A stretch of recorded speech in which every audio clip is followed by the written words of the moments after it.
Stage पे कोई risk नहीं लेना चाहूंगी। मुझे शो में आपसे गले मिलने का कोई शौक नहीं है। इमेजिन कीजिए अगर इस वीडियो क्लिप में जो हो रहा है वो आपके साथ हो तो आप क्या करेंगे। जैसा कि इस वीडियो में हमने देखा कि कैसे ये लेडी केबीसी जैसे बड़े शो पर शाहरुख खान को बेवजह नीचा दिखाने की कोशिश करी थी, जिस पर शाहरुख कितना बुरा फील कर रहे हैं ये हम साफ देख सकते हैं। ऐसे ही कई बार बहुत से लोग हमारे आसपास होते हैं, या उससे भी बुरी बात कई बार हम लोगों के साथ ऐसा बिहेव करने लगते हैं जिसकी वजह से वो लोग हमसे नफरत करने लगते हैं। पर आखिर ऐसी वो क्या आदतें हैं जिसकी वजह से लोग हमसे दूरी बनाना शुरू करेंगे। इस वीडियो में हम उन 7 हैबिट्स के बारे में बात करेंगे जिसे जानकर दूसरे लोग हमसे नफरत ना करें। तो चलिए स्टार्ट करते हैं। सबसे पहली हैबिट कहती है फॉरगेटिंग पर्सन्स नेम। इमेजिन करो कि कोई रोहित शर्मा को बोले कि वो उनके बहुत बड़े फैन हैं और उनसे एक ऑटोग्राफ भी मांगे और जाते वक्त नाम भूलकर थैंक यू विराट कोहली बोल दे, तो रोहित शर्मा को कैसा लगेगा। नाम भूलने का एक इंसिडेंट बॉलीवुड के बादशाह शाहरुख खान के साथ हुआ था, जब एक रिपोर्टर ने उन्हें सलमान खान कह के बुलाया। One last question, Salman this side. Salman, one last question. Salman. हर इंसान की पहचान होती है उसके नाम से। किसी भी इंसान से बात करते वक्त ये जरूरी है कि हमें उस इंसान का नाम पता हो। ये दिखाता है कि हम कितने अटेंटिवली उस इंसान की बात सुन रहे हैं। How to make friends and influence people के राइटर डेल कार्नेगी अपनी बुक में बोलते हैं कि किसी भी इंसान के लिए दुनिया में सबसे स्वीट और इम्पोर्टेंट साउंड उसका खुद का नाम होता है। पर अक्सर जब हम किसी नए इंसान से मिलते हैं तो जल्दी ही उसका नाम भूल जाते हैं। ये सभी के साथ होता है। ऐसी सिचुएशन से बचने के लिए हम एक सिंपल ट्रिक यूज कर सकते हैं। जब भी हम किसी नए इंसान से मिले तो उनसे बात करते हुए हम उनका नाम बार बार दोहराएं, जैसे कि हेलो राज, आपसे मिलकर अच्छा लगा। अगर हम हर सेंटेंस के बाद उनका नाम किसी न किसी तरीके से रिपीट करेंगे तो हमें उनका नाम 100% याद रहेगा। सेकंड हैबिट कहती है कमेंटिंग ऑन फिजिकल अपीयरेंस। एक बार विद्या बालन के साथ एक रिपोर्टर ने पूछा कि क्या वो अब दोबारा से सारी विमेन सेंट्रिक मूवीज ही करेंगी या फिर वेट लॉस करने के बारे में भी उन्होंने कुछ सोचा है। आप वुमेन सेंट्रिक फिल्मों में नजर आएंगे या फिर आप अपना वेट लॉस करने का भी कुछ सोचा है। विद्या बालन ने इसका आंसर बहुत काम होके दिया और फिर उन्होंने जवाब दिया, आपका नजरिया बदल जाए तो बहुत अच्छा होगा। मैं जो काम कर रही हूँ उससे बहुत खुश हूँ। आप लोगों का नजरिया बदल जाए तो बहुत अच्छा होगा। पर उनका चेहरा साफ दिखा रहा था कि वो इस सवाल से कितनी अनकंफर्टेबल थी। किसी भी इंसान के चेहरे पर या बॉडी पर कमेंट करना एक नेगेटिव ट्रेट है। एक और इंटरव्यू था शिल्पा शेट्टी का, जिसमें वो कह रही थी कि उन्होंने खुद को री इन्वेंट किया है, जिस पर रिपोर्टर कहता है कि हाँ जरूर, शिल्पा ने खुद में कोई ना कोई कमी तो पाई होगी, इसलिए उन्हें खुद को बदलना पड़ा। आप बार बार कह रहे हैं कि री इन्वेंट किया मैंने अपने आप को, री इन्वेंट किया तो आपने अंदर कोई कमी पाई होगी। आप सोच सकते हैं कि शिल्पा को कैसा लग रहा होगा ये सुनकर। याद रखिए, किसी को भी पसंद नहीं है कि उसकी बॉडी के बारे में हम कुछ बोलें। अब हम में से कई लोगों को लग सकता है तो क्या हुआ यार, अपने दोस्तों के साथ तो मजाक कर ही सकते हैं। पर सच्चाई ये है कि बेशक हमारे दोस्त सामने से उस पर ऑफेंडेड फील ना करें, लेकिन अगर बार बार हम उन्हें ये चीज बोलते रहेंगे तो वो कहीं ना कहीं हमसे दूरी बनाना स्टार्ट करेंगे, या फिर कम से कम उन्हें खुद पर डाउट होने लग जाएगा और उनकी सेल्फ इमेज पर नेगेटिव इफेक्ट पड़ेगा। नेक्स्ट हैबिट कहती है कि बीइंग सेल्फ सेंट्रिक, यानी जब हम बस खुद के बारे में ही बात करते रहें और सारे टॉपिक सिर्फ मैं, मेरी बातें, मेरे सपने, मेरे दर्द, इन चीजों में रहते हैं और सामने वाले की बात सुनते नहीं, तो इस वजह से दूसरे को बुरा लगना स्टार्ट हो जाता है। चलिए एग्जाम्पल के तौर पर हम इस famous comedy show the big bang theory से एक एपिसोड की छोटी सी क्लिप देखते हैं, जिसमें दो फ्रेंड्स लियोनार्ड और शेल्डन कूपर परेशान हैं और लियोनार्ड सजेस्ट करता है कि क्यों ना हम एक टाइमर लगाएं और अपनी प्रॉब्लम एक दूसरे के साथ शेयर करें और फिर उसके बाद एक दूसरे को सजेशन दें कि वो कैसे उस प्रॉब्लम से बच सकते हैं। इस पूरी वीडियो में हम देख सकते हैं कि शेल्डन बस खुद के बारे में ही बात कर रहे थे और अपने फ्रेंड लियोनार्ड को कोई सोल्यूशन नहीं दे रहे थे, जिससे लियोनार्ड उनसे चिढ़ने लगते हैं। इस लाइफ में हमें बहुत से ऐसे शेल्डन्स मिलेंगे, पर याद रखिए कि हमें इन लोगों से इंस्पायर नहीं होना है, क्योंकि सेल्फ सेंट्रिक शेल्डन के कैरेक्टर कहानियों और कॉमेडी शो में बहुत अच्छे लगते हैं, पर रियल लाइफ में ये बहुत ही इरिटेटिंग हो जाता है और ऐसे लोगों से लोग दूर ही रहना पसंद करते हैं। जब भी हम किसी से बात करें तो ये हमारी रिस्पॉन्सिबिलिटी होनी चाहिए कि हम अपने बारे में अगर बात कर रहे हैं तो उनके बारे में भी जरूर सुने। इसके बाद नेक्स्ट हैबिट आती है let's other people speak, be a good listener. Life में सिर्फ बोलना ही कम्युनिकेशन का पार्ट नहीं है, बल्कि सुनना उससे भी ज्यादा इंपॉर्टेंट पार्ट है। इसका सबसे बड़ा एग्जाम्पल हम इस वीडियो में देखते हैं, जब अर्नब गोस्वामी और अरविंद केजरीवाल के बीच में एक इंटरव्यू हो रहा है, पर अर्नब अरविंद को बोलने ही नहीं दे रहे और इससे परेशान होकर अरविंद बोलते हैं, भाई मुझे बोलने तो दो। See, Arvind. I'm coming to that. Arvind, please allow me to complete my sentences. Not one. What you did. But let me speak. But that's what you did. But let me speak. Didn't you do that? But let me speak. No, but did you do that? But let me speak. No, but Can I answer your question? But did you or did you not do that? Can I answer your question? No, but answer this specific counter. Did you or did you not do the same internal inquiry? Minute. आप खुद सोचो, अगर आप किसी से अपनी life के बारे में इंपॉर्टेंट बातें कर रहे हो और वो इंसान आपको बोलने ही ना दे और बार बार अपनी बात बीच में ले आए, तो आपको कैसा फील होगा? वेल, एग्जैक्टली सेम फील होगा दूसरे इंसान को भी, अगर हम उनके साथ ऐसा बिहेव करते हैं।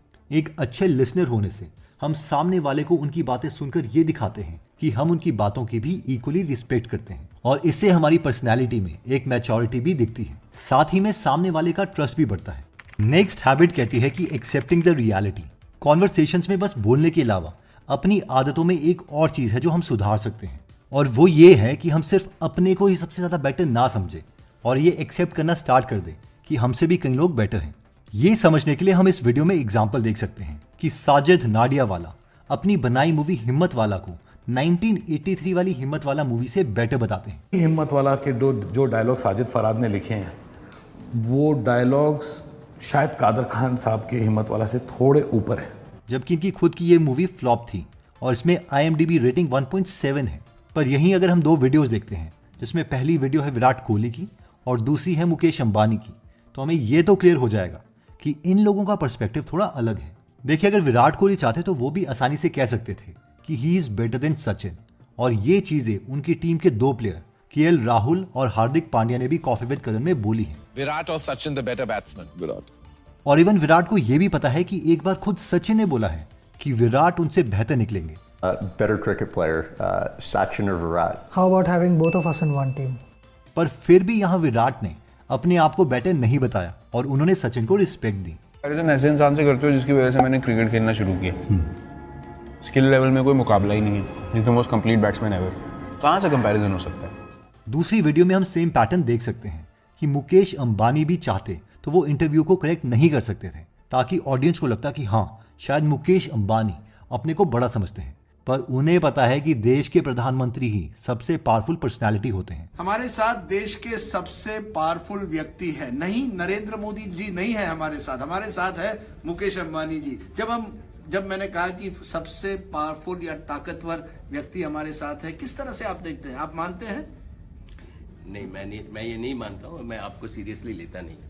अक्सर बहुत से लोग खुद को अच्छा दिखाने के लिए अपने आप को दूसरे से बेहतर बोलते हैं, जबकि वो उनके आसपास भी नहीं होते। ऐसा करने से वो उनसे बेटर तो बनते नहीं हैं, पर इससे वो अपनी पर्सनैलिटी ईगोइस्ट जरूर दिखा सकते हैं। रॉबर्ट ग्रीन अपनी बुक 48 लॉज ऑफ पावर में ये भी चीज बोलते हैं कि नेवर आउटशाइन योर मास्टर।